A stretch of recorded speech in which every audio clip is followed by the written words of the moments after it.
تو پنجاب میں آپ نے پھر چودھری پرویز الہی کو، جسے آپ پنجاب کا سب سے بڑا ڈاکو کہتے تھے، میرٹ پر آپ نے اس کو پنجاب کی وزارت اعلیٰ کا امیدوار بنایا اور اس کو پنجاب کے وزارت اعلیٰ کا الیکشن لڑایا. تو میرٹ کی تو بے شمار مثالیں. محمود خان زندہ مثال موجود ہے. خیبر پختونخوا میں ایک ایسے شخص کو وزیر اعلیٰ بنایا گیا جس کو کوئی جانتا نہیں تھا. پھر آپ کے میرٹ یہ تھے کہ آپ وہ بندہ ڈھونڈ رہے تھے جن کے نام قرۂ فال کے مطابق یا وہ کیا کہتے ہیں جوتشیوں نجومیوں یا پیروں ولیوں کی یعنی ان کی خواہشات پر مبنی کہ فلاں کا نام فلاں سے شروع ہوگا اور فلاں کا نام فلاں سے شروع ہوگا. تو آپ نے پھر وہ عبدالقیوم نیازی صاحب لگایا آزاد کشمیر میں، ان کو ڈھونڈ کے لگایا. تو یہ میرٹ تھا آپ کا. اور پھر یہ میرٹ تھا کہ اس کو پھر لوگوں نے دھکے دے کے آزاد کشمیر اسمبلی سے نکالا، آپ کے لوگوں نے. اور پی ٹی آئی نے اپنے ہی وزیر اعظم کو چینج کرایا وہاں پہ، یعنی لوگوں نے کرایا، خاص صاحب نے نہیں کیا. تو یہ آپ کا میرٹ ہے. چیف الیکشن کمشنر آپ لگاتے ہیں فوج کی طرف سے دیا ہوا، یہ آپ کا میرٹ ہے. فیض حمید کے بارے میں، جنرل فیض حمید، وہ اب ماشاءاللہ پاکستان کے وہ جرنیل ہیں جو یعنی خبروں کا منبع ہے. سیاست ان کے گرد گھوم رہی ہے اور سیاست ان کے قریب گھوم رہی پچھلے 4-5 سال سے. جنرل فیض حمید کے حوالے سے جو اپوزیشن کے خدشات تھے وہ بلا وجہ نہیں تھے. خود خاص صاحب اس بات کا اظہار کرتے رہے. سب کو پتہ ہے کہ جنرل فیض حمید ایک ایسے جرنیل تھے جب وہ آئی سی اے کے ہیڈ تھے تو 2018 کے الیکشن پہ وہ اثر انداز ہوئے تھے. تو 2018 کے الیکشن کی کہانی سب کے سامنے ہے. جو شخص آپ کو الیکشن جتوا سکتا ہے اس کے بارے میں یہ سوچنا کہ وہ جب آرمی چیف بنے گا تو وہ اپوزیشن کے ساتھ کیا سلوک کرے گا، یہ سوچنا کوئی غلط بات نہیں تھی. اور پھر آپ نے منت کی جنرل باجوہ کی کہ وہ ایک سال ایکسٹینشن لے لیں. تو لوگوں کو سمجھ نہیں آئی کہ جنرل باجوہ کو ایکسٹینشن کیوں دی جا رہی ہے. اس وقت تو حالات ایسے نہیں تھے. پھر کہا کہ جنرل باجوہ نے دباؤ ڈال کے ایکسٹینشن لی ہے. پتہ چلا کہ نہیں، جنرل باجوہ صاحب کی منتیں کی جا رہی تھی. اور یہ بات بھی آپ کی حکومت میں آپ کے معاون خصوصی افضل ندیم چند صاحب، جو کہ اب آپ کے ساتھ نہیں ہیں، ندیم افضل چند صاحب، وہ بتا چکے ہیں کہ جناب باجوہ صاحب کی منتیں کی گئی کہ آپ ایک سال ایکسٹینشن لے لی. تو ندیم افضل چند یہ بتاتے ہیں کہ باجوہ صاحب کی منتیں کی گئی کہ وہ ایک سال کی ایکسٹینشن لے لیں، تو انہوں نے ایکسٹینشن لے لی اور وہ نانا کرتے رہے اس سے پہلے. لیکن ان کو بتایا گیا جی آپ کی بڑی ضرورت ہے، یہ سیٹ اپ کمپلیٹ ہے، آپ چلے گئے تو چیزیں ادھوری رہ جائیں گی، یوں ہو جائے گا وہ ہو جائے گا اور میں اکیلا رہ جاؤں گا. تو وہ ٹریپ میں آ گئے.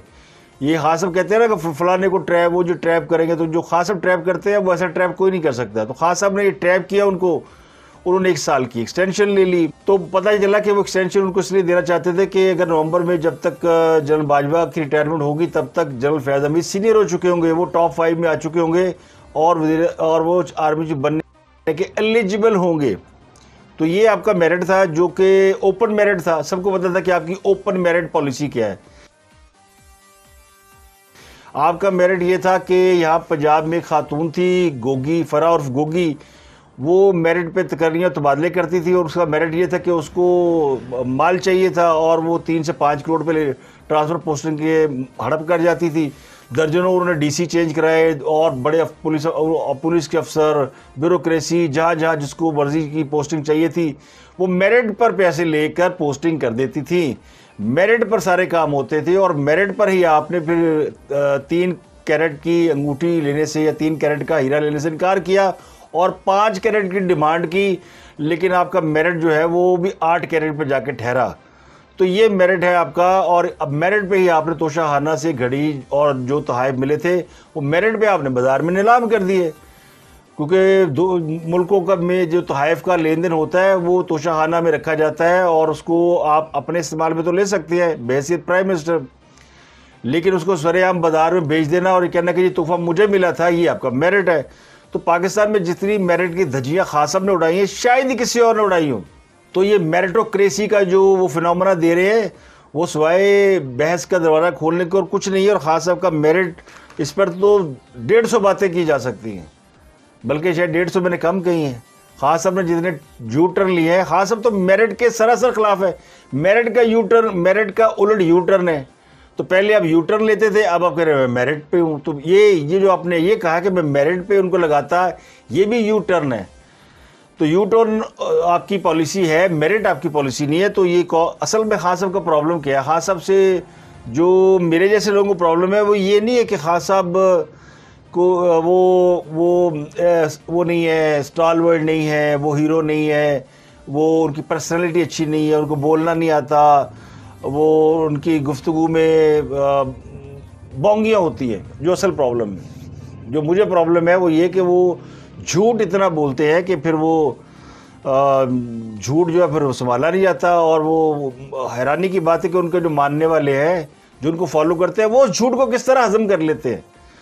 اصل سوال تو یہ کہ وہ کس طرح یہ مان لیتے ہیں کہ ان کا جو رہنما ہے وہ جھوٹ بول رہا ہے، اور جھوٹ بولنے کے باوجود جو ہے وہ یعنی اس کو مان لیا جاتا ہے. سوال اٹھ رہے ہیں نا کہ یہ انہوں نے جو اتنا بڑا سیمینار کیا اور اس میں انہوں نے جو باتیں کی، پھر انہوں نے نیوٹرل، تو نیوٹرل سے مراد ان کی فوج ہے. اور جس طرح ہر شخص نے وہاں پہ آ کے نیوٹرل کے بارے میں گفتگو کی، نیوٹرل کا مذاق اڑایا اور یہ کہا جی کہ نیوٹرل کیا ہوتا ہے، اور میں نے نیوٹرل کو یہ کہا اور میں نے نیوٹرل کو کہا. تو وہ ایک تو خاص صاحب کو یہ نہیں پتا کہ نیوٹرل کہتے کسے ہے، اور ادارے نیوٹرل ہی ہوتے ہیں. اداروں کی پالیسی ہوتی ہے.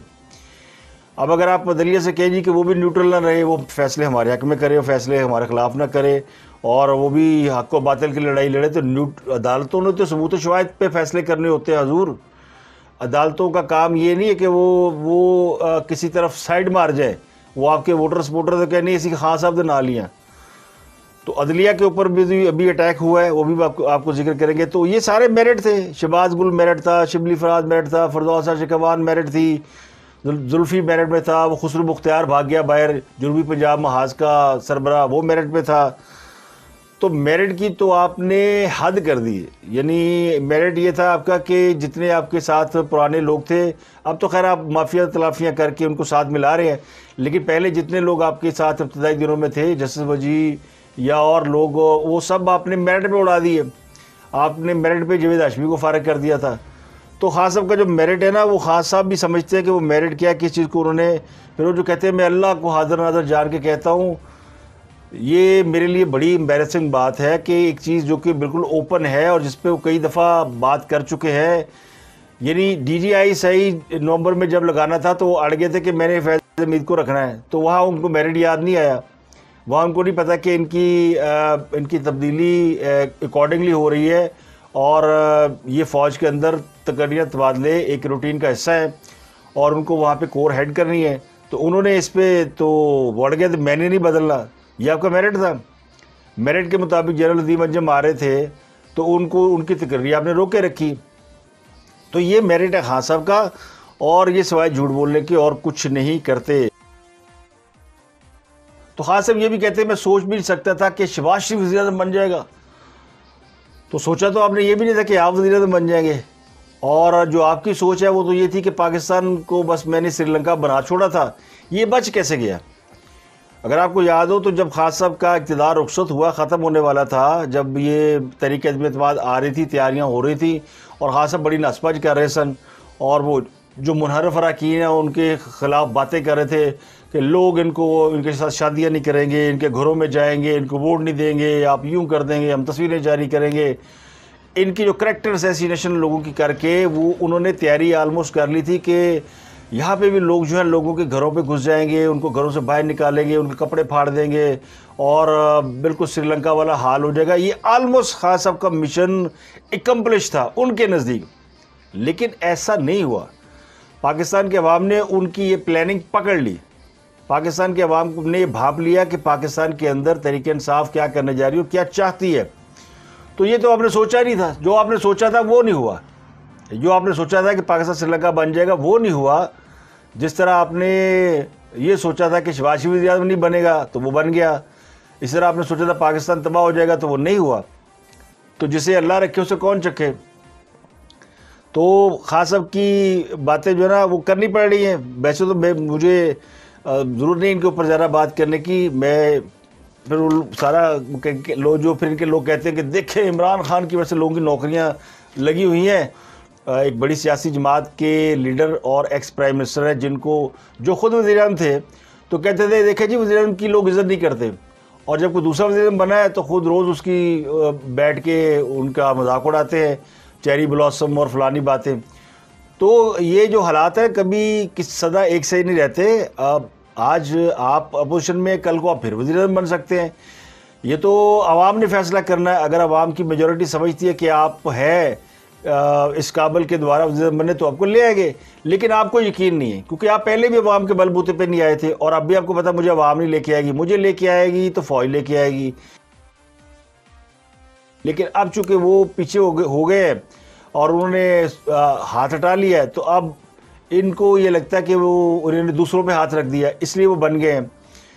تو خان صاحب کو ابھی تک یقین نہیں آ رہا کہ فوج پیچھے ہٹ گئی، تو اس لیے فوج کے خلاف اتنا بڑا سیمینار کیا جس میں ہر شخص نے رجیم چینج آپریشن یہ، تو میں اس پر بڑا حیران پریشان ہوں۔ اس میں میں ایک الگ سے ویلاگ کروں گا، اگلا ویلاگ اسی پہ آ رہا ہے، لیکن اس میں صرف خان صاحب کو ہم فوکس رکھتے ہیں کیونکہ پھر بات ڈی ٹریک ہو جائے گی کہ خان صاحب کا میرٹ اور خان صاحب کا نیوٹرل، خان صاحب کو جواب کون دے گا؟ فوج دے گی، کوئی اور دے گا؟ ایک غیر ملکی اخبار نے، گارڈین نے رپورٹ جاری کی تھی کہ انہوں نے سمری کے کاغذات دیکھے تھے خان صاحب کے خلاف جب تحریک عدم اعتماد آ گئی تھی، تو انہوں نے آرمی چیف بدلنے کا فیصلہ کر لیا تھا، اور انہوں نے باجوہ کو عہدے سے ہٹا دیا تھا، باجوہ صاحب کو، اور نئے آرمی چیف کی تقرری کر دی تھی، اور نئے آرمی چیف کا انتظار کر رہے تھے۔ پھر وہ ہیلی کاپٹر کا انتظار کر رہے تھے، جو ہیلی کاپٹر آیا اس میں سے باجوہ صاحب نکل آئے، ان میں وہ نہیں نکلے جن کا وہ انتظار کر رہے تھے، تو اس کے بعد پھر 16 چپیڑیں بھی چل گئیں۔ تو خان صاحب کو جو غصہ ہے وہ ہے اقتدار سے نکالے جانے کا غصہ تو ہے ہی، لیکن وہ سنا ہے کہ جو وہاں تھپڑی ہوئی تھی اس کا بھی غصہ ہے۔ اب اس کا مطلب اس طرح لے رہے ہیں، ورنہ ہو سکتا ہے وہ آرام سے بیٹھ جاتے، تو یہ زیادتی بہرحال ان سے ہو گئی۔ اگر کسی نے ان کو اقتدار سے نکالنے کا تحفہ دیا تھا تو ساتھ تھپڑ مارے، تو یہ نہیں کرنا چاہیے تھا۔ ویسے بھی کسی نے لکھا، میں نے پڑھا، میرا جملہ نہیں ہے لیکن میں نے ٹویٹر پہ پڑھا کہ یہ سیاسی یتیم ہے اور پہلی بار یتیم ہوئے ہیں، تو جو یہ یتیم ہوئے تو ان کے سر پہ دست شفقت رکھنا چاہیے، تو ان سے ہمدردی کرنی چاہیے، یوتھیان ہمدردی کرو کہ بیچارے پہلی بار یتیم ہوئے نے۔ پٹواری تو 4 دفعہ نکالے جا چکے ہیں، اور پیپل پارٹی والے بھی نکالے جا چکے ہیں، اقتدار میں آتے ہیں نکالے جاتے ہیں، کبھی دوستی ہو جاتی ہے، کبھی لڑائی ہو جاتی ہے، تو اقتدار میں آنا جانا تو لگا رہتا ہے۔ اور تحریک انصاف پہلی بار ہوئی ہے، تو اس لیے ان کے اوپر جو ہے نا تھوڑا سا ہاتھ ہلکا رکھنا چاہیے۔ اس کا جواب جو مسلم لیگ نون کی نائب صدر مریم نواز نے دیا، انہوں نے کہا کہ قسم سے عمران خان کی ذہنی حالت پر ترس آتا ہے۔ دیکھیں ان کو بھی ترس آنے لگا ہے، ابھی میں نے بات کی ہے، اور ان کا بھی بیان اسی حوالے سے ہے کہ ترس کھانا چاہیے، اور اس لیے شاید لوگ اب ٹویٹر پہ ترس کھانا شروع ہو گیا اور کہتے ہیں ترس کھاؤ نہ تو یار نہ تو کچھ نہیں ہو سکتا۔ تو انہوں نے کہا کہ بہت گہرا اور ناقابل تلافی جو صدمہ پہنچا ہے خان صاحب کو، تو جتنی محنت انہوں نے شہباز شریف پر جھوٹے مقدمات بنا کر فاؤل پلے کے ذریعے میدان لوٹنے کی تیاری کی تھی، وہ جناب وہ فلپ ہو گیا، اللہ نے وہ چال ان پر الٹ دی ہے۔ تو اسی حسد اور صدمے میں ان کی باقی زندگی بھی گزرنے والی ہے، تو اس کی وہ عادت ڈال لیں۔ تو انہوں نے اور بڑی باتیں کی ہیں، انہوں نے تو خیر باتیں کی ہیں، وہ تو مریم نواز نے مزید ٹویٹ کے اوپر یہ لکھا کہ نیند میں بھی نیوٹرل کا راگ الاپا کرے گا، بڑبڑایا کرے گا کہ شہباز شریف نے سفیر کو کیک کھلایا، شہباز شریف نے شیروانی پہن لی، شہباز شریف وزیر اعظم بن گیا۔ تو انہوں نے کہا کہ پی ٹی آئی چیئرمین نے جو خرم دستگیر کا حوالہ دے کر یہ کہا کہ امریکہ نے سازش کر دی، دھاندلی ہو گئی، قسم سے اس کی ذہنی حالت میں ترس آنے لگا ہے۔ تو وہ بیچاری وہ مریم نواز وہ ترس کھا رہی ہیں ان کے اوپر۔ اب مریم نواز کے ساتھ جو کچھ ہو چکا ہے وہ سب کو پتہ ہے، ایون فیلڈ کیس اور ان کے اوپر ایک معاملہ چل رہا ہے، اور اس کی سماعت اسلام آباد ہائی کورٹ میں ہو رہی ہے، اس کی خبر سن لیں۔ وہ سماعت ملتوی ہو گئی ہے، جج صاحب جو ہے وہ اویلیبل نہیں ہے۔ آج اس کی سماعت ہونی تھی لیکن عامر فاروق جج ہے وہ عدم دستیاب ہے، وہ اویلیبل نہیں ہے۔ 12 مئی کو جب آخری سماعت ہوئی تھی تو یہ کہا گیا تھا کہ عرفان قادر ان کے وکیل تھے، اور ان کے استفسار پر جسٹس عامر فاروق نے کہا تھا کہ گرمیوں کی چھٹیوں سے پہلے ہم فیصلہ کر دیں گے اس کا۔ تو گرمیوں کی چھٹیاں 5 جولائی سے ہونی ہے، آج 23 جون ہے، اور اب وہ اویلیبل نہیں ہے، تو سماعت جو ہے وہ آگے چلی گئی ہے۔ تو لگتا نہیں ہے کہ گرمیوں کی چھٹیوں سے پہلے اس کیس کا فیصلہ ہو جائے گا۔ 17 نومبر سے لے کر اب تک یعنی 7 ماہ ہو چکے ہیں، پچھلے نومبر کو اس کیس کی سماعت لگی تھی۔ نیب نے 3 مرتبہ وکیل تبدیل کیے، اور پھر 4 ماہ وکیل کی تبدیلی کے بہانے عدالت سے وقت لیا۔ تو یہ کیس بار بار التوا ہونا، مریم نواز کی بریت نہ ہونا، اور ان کی راہ میں رکاوٹ ڈالنا کیونکہ وہ باہر نہ جا سکیں، حکومت بھی بدل گئی، اس وقت وہ حکومت میں ہے لیکن وہ بیرون ملک نہیں جا سکتی، ان کا نام ECL میں ہے، عدالتوں نے باہر جانے سے روک رکھا ہے، پھر ان کا کیس زیر سماعت ہے، پھر تو ان کو اپنے والد سے بھی ملنا ہے۔ جو ذرائع ہے وہ یہ کہتے ہیں کہ وہ جو جوڈیشری میں 2-3 سابق جج تھے نا، جنہوں نے یہ ایون فیلڈ ریفرنس میں فیصلے دیے تھے، پھر وہ انہوں نے اس کے اوپر مانیٹرنگ بھی رکھی، ثاقب نثار صاحب، عظمت سعید صاحب، اور بڑے اس طرح کے دو تو نام سب کو پتہ ہے نا، جسٹس ثاقب نثار، جسٹس عظمت سعید، ان دو کے نام جو سابق جج ہے، ان کے بارے میں ذرائع یہ کہتے ہیں کہ یہ چاہتے ہیں کہ وہ کسی صورت بھی مریم نواز اس کیس میں باعزت بری نہ ہوں، کیونکہ انہوں نے اس جھوٹے کیس میں مریم نواز کو سزا دی تھی، اور اگر بری ہو گئی تو ہور گالاں پین گیا ججاں نوں، یہ جو 2 سابق جج ہیں تو یہ مزید بے نقاب ہوں گے، اور پھر ان کی جو پرسنل ونڈیٹا ہے اس کا کیا بنے گا، جو ذاتی انتقام ہے، جس انتقام کے تحت شریف فیملی کے خلاف کیسز کا فیصلہ دیا گیا تھا، تو وہ انہوں نے انفلوئنس کیا ہوا ہے عدالتوں کو، اور انہوں نے لابنگ بھی شروع کی ہوئی ہے، اور پھر ان کے جو یہ وہی جسٹس ثاقب نثار اور جسٹس عامر فاروق کے حوالے سے کہا جاتا ہے نا، وہ جو کسی سابق جج نے جو اسلام آباد ہائی کورٹ کے تھے، انہوں نے بھی انکشاف کیا تھا، انہوں نے بھی ایک وہ لیٹر برطانیہ میں رکھوا دیا تھا، تو اس حوالے سے اب کہنے والے کہتے ہیں کہ جناب یہ فیصلہ جو ہے وہ اس کو روکنے کے پیچھے جو ہے نا یہ 2 جج ہیں، اب پتہ نہیں اس میں کتنی حقیقت ہے کتنی نہیں، لیکن یہ تاثر پیدا ہو رہا ہے کہ اس کو ڈیلے کیا جا رہا ہے، اور اس کو ایک عرصے سے ڈیلے کیا جا رہا ہے کہ وہ اس میں بری نہ ہو، اگر یہ بری ہو گئے تو 2 سابق ججوں کی سبکی ہو جائے گی، تو اس لیے جو نا بریک تے پیر رکھو۔ اب جلدی 2-3 خبریں ہیں جو کہ آپ کے ساتھ شیئر کرنی ہے، اور وہ خبریں یہ ہے کہ حالت یہ ہے کہ PTI کو وکیل مک گئے ہیں۔ PTI نے جب اقتدار میں رہی، اور اقتدار میں ان کے پاس درجنوں نامور وکیل، بابر اعوان، فروغ نسیم، اطہر منصور، اور بھی بڑے جج، بڑے نمایاں قسم کے وکیل، لیکن ان کو نیب کے خلاف جو وہ جا رہے ہیں عدالت کے اندر، تو ان کو وہ وکیل نہیں ملے جو ان کے اپنے وکیل ہیں، تو انہوں نے ایک نامی گرامی وکیل کو جو کہ شریف خاندان کے وکیل رہے ہیں ان کی خدمات حاصل کر لی ہیں، یعنی شریف خاندان کے کیسز لڑنے والے ایک سینئر قانوندان کی خدمات حاصل کر لی ہیں۔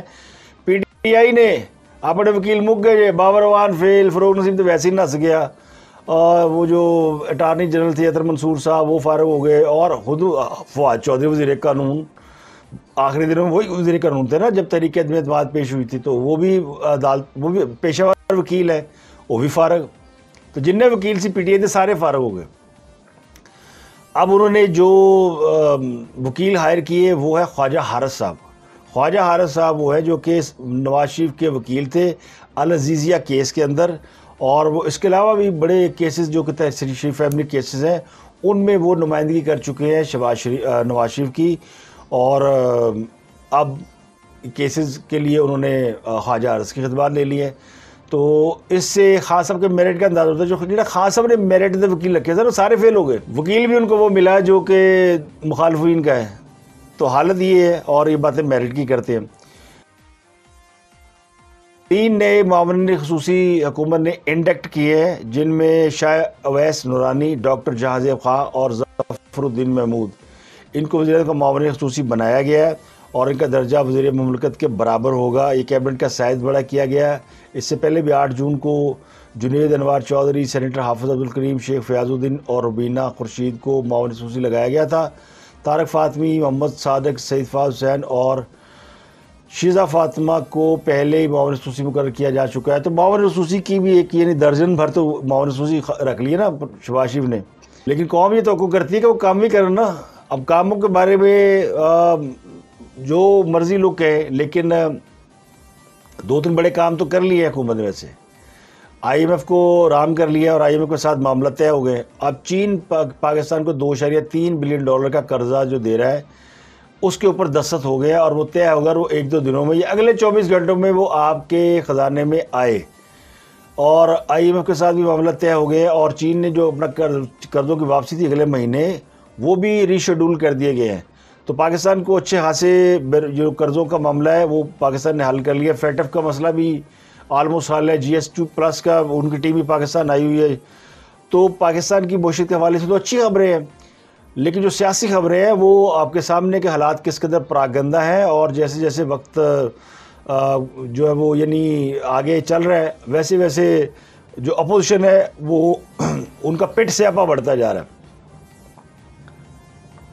اور پٹ سیاپا اتنا ہے کہ وہ شوکت ترین صاحب وزیر خزانہ وہ معیشت کے اوپر فل وہ اٹیک کر رہے ہیں، وہ بنے ہوئے ہیں اس وقت وہ راجہ پورس، وہ کہتے ہیں جناب 28 یا 29 جون کو نیا منی بجٹ آئے گا، اور اطلاع یہ کہ 50% پیٹرولیم لیوی عوام پر لگائیں گے۔ حکومت نے IMF کے ساتھ 50% لیوی ٹیکس عائد کرنے کا جو ہے وہ فیصلہ کر رکھا ہے۔ سیمینار سے خطاب کرتے ہوئے انہوں نے کہا کہ جی یہ دوبارہ فکس ٹیکس کی طرف چلے گئے ہیں، اور PTI کو 2018 میں $19 بلین کا خسارہ ملا تھا، اور ڈار اکنامکس نے ملک کو سالانہ $33 بلین کا نقصان پہنچایا۔ اس کی وجہ سے پاکستان کو IMF میں جانا پڑا، ورنہ پاکستان IMF کو جانتا ہی نہیں سی۔ یعنی پاکستان پچھلے 40 سال سے 35 سال سے جو IMF کے پاس جا رہا ہے، وہ کہہ رہے نہیں جاتے تھے، یہ ڈار آیا تو پاکستان کو جانا پڑا۔ اب ڈار صاحب کے بارے میں خبریں یہ کہ ان سے ریکویسٹ کی جا رہی ہے کہ آپ تھوڑی ہمت پکڑیں۔ مفتہ اسماعیل کام بہت کر رہے ہیں، لیکن مفتہ اسماعیل پر لوگوں کو اعتبار نہیں آ رہا، وزیر خزانہ لگتا نہیں، اس کا جو نا وہ رکھ رکھاؤ باڈی لینگویج وہ وزیر خزانہ والی نہیں ہے۔ وزیر خزانہ بڑا پر امید ہوتا ہے، بڑا اس کے چہرے پہ اسمائل ہونی چاہیے، یعنی اگر اس کے چہرے پہ پریشانی ہوئی جتنی والی صورت ہے مفتہ اسماعیل، یقین کرو بڑا اچھا آدمی، پیارا پپو بیبا یہ لگتا ہے، یہ فواد چودھری شکل سے بڑا بھولا بالا لگتا ہے، کام مودے بھی لو تسی، لیکن جو مفتہ اسماعیل ہے وہ تو بیچارے کی شکل پہ لکھا کہ وہ مسکین آدمی ہے۔ ان کی بات وہ کر دیتے ہیں $2.3 ارب ملیں گے تو پھر یقین نہیں اللہ جھوٹ بولتا پہ، تو ان کی ایک تگڑا وزیر خزانہ جو ہے نا وہ پاکستان کو ضرورت ہے، جس کا فیس جاندار ہو، لوگوں کو فیس پہ بڑا یقین ہوتا ہے۔ وہ کہتے ہیں لوگ ہمارا چہرہ ہی تو دیکھتے ہیں، خان صاحب اسی پہ گامزن ہے نا، لوگ ہمارا چہرہ ہی تو دیکھتے ہیں، بوٹیکس بھی لگا، بال بھی لگوا، اور جناب 70 سال میں بھی آپ کو وہ جتیندر لگتا ہے، ایویں نہیں لگتا ہینڈسم وزیر اعظم، تو فیس ہے۔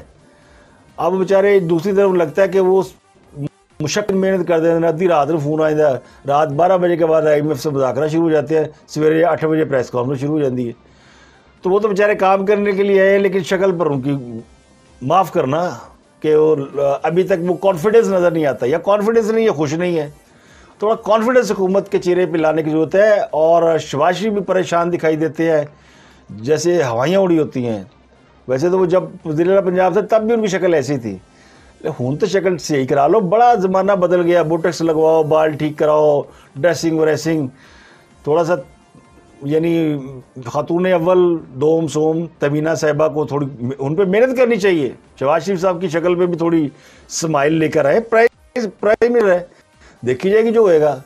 اور اب مفتہ اسماعیل تھوڑا سا ان کو بھی نظر آنا چاہیے، لیکن وہ جب ہنستے ہیں نا کو بونگی مار جاتے ہیں، جو اس دن ہنسے کسی بات کے اوپر اور وہ اس بات پر ہنسے کہ پیٹرول کی قیمت بڑھ گئی اسی وقت، تو یہ بھی تو مصیبت ہے نا، وہ ہنسے تو اب مصیبت، نہ ہنسے تو اب مصیبت، لیکن جو باڈی لینگویج ہے نا وہ حکومت کمزور ہے، اس کو ذرا مضبوط کر ملاقات ہوگی اگلے ویلاگ میں۔ اپنا گردنوا کے لوگوں کا بہت خیال رکھیے گا۔